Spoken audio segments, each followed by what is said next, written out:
If you're sick of giving too much and receiving less, if you constantly fade into the background as if you're the side and not the main character of your life, if you feel responsible for everyone else's feelings and your emotions get affected by what other people think of you, then welcome to my channel, you're in the right place. And how do I know this? Because I was that same person as well. I tried to fit every mold. I wanted to be liked and accepted by everyone and avoid conflict as much as possible. I gave everyone the ability to express their own emotions except my own. Just like you, I wasn't born a people pleaser. I unfortunately became one. And what no one tells you is that it's easy to develop a belief, any kind of belief, but it's so much harder to get rid of one. They don't want you to know that people pleasing will silently destroy everything you are. I don't want to sugarcoat it. It will cost you yourself, your authenticity, your dream life, and that is a big price to pay. So let me show you how rich your life can get once you start acting broke. You can start living your dream life today with a simple realization. I know we have been fed this narrative from the movies and social media that you need something big, something dramatic to happen in order for your life to change. But I'm a firm believer that small micro thoughts can make the biggest difference and impact on your reality. Every time something in my life changed for the better, it was never the big moments. It were lots of small moments that got the ball rolling and led to something big. If you wait for people or your circumstances to change because then your life will be perfect, I hate to disappoint you, but you will be waiting a very long time. I don't want you to be on mercy of other people or the victim of your own circumstances,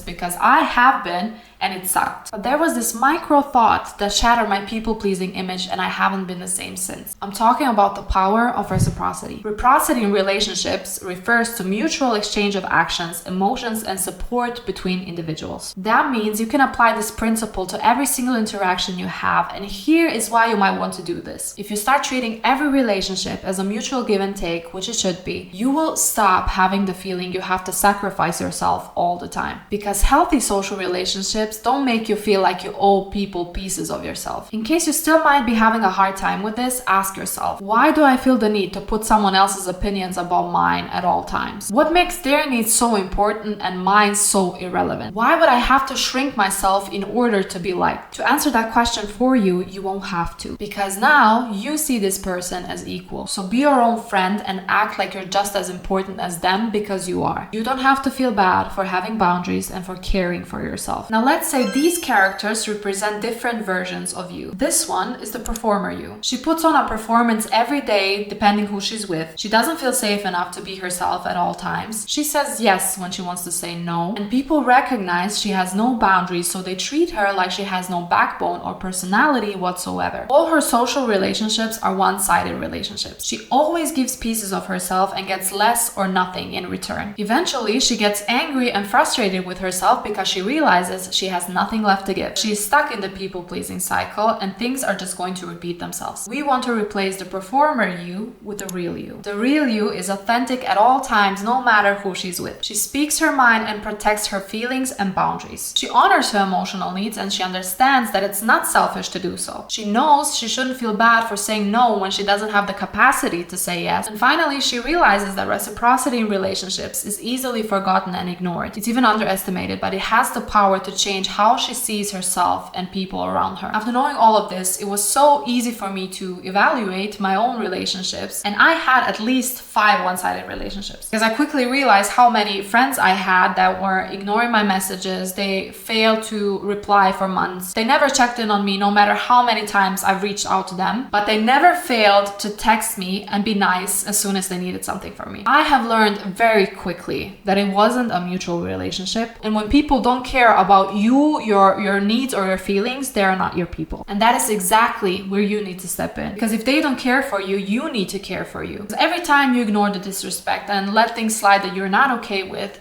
you are losing yourself. Every time you decide to bottle up your emotions, when you let other people affect your mood or your behavior, you teach yourself that your feelings and your opinions do not matter. You will end up losing your identity, and unless you're performing for others, you will not know who you are anymore. People pleasers, unfortunately, become emotional shapeshifters, and they are hyper aware of others, of their feelings, their gestures, their reactions, behavior, but they're disconnected from themselves. People pleasing has always been a scam we fall for. It is self-abandonment self-abandonment in disguise, and some people benefit from that version of you. And there will always be guilt trippers, aka people who make you feel bad for giving yourself what you need, and when they don't get from you what they are incapable to give themselves. That is exactly why it's so hard to come out of the people-pleasing cycle. But the fact that we care so much sometimes, and we give people so much power over us, it's ridiculous, because you let them decide who you're going to be, but they don't even know you like you know you. They only know you the way they know themselves, because people are always projecting. That is also why some people might love who you are and others might completely hate your guts. But guess what?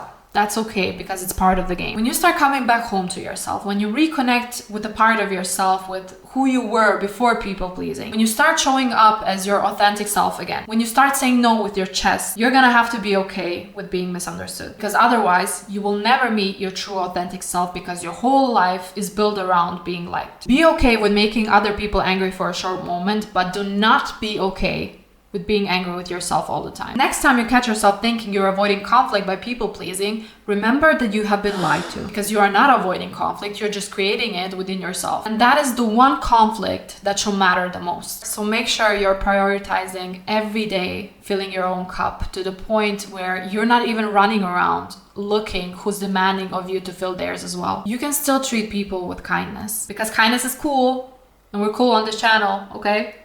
Just because you're pouring into your cup first doesn't mean you can't pour into others as well. The good news is you don't rebuild your identity overnight. Like I mentioned before, you rebuild it in small moments. So this week, I don't want you to completely transform your life. I don't expect you to suddenly become fearless and have everything else figured out. That's not how it works. But I just want one thing from you. One single no. That is it. Say no just once this week, where you would usually say yes, where you would maybe stay quiet. Just one no, even if it's uncomfortable. Even if there's a small part of you that feels guilty, it might even feel wrong, because every time you say no to something that hurts you, you say yes to yourself again. And that is where creating a new identity and finding yourself again actually begins.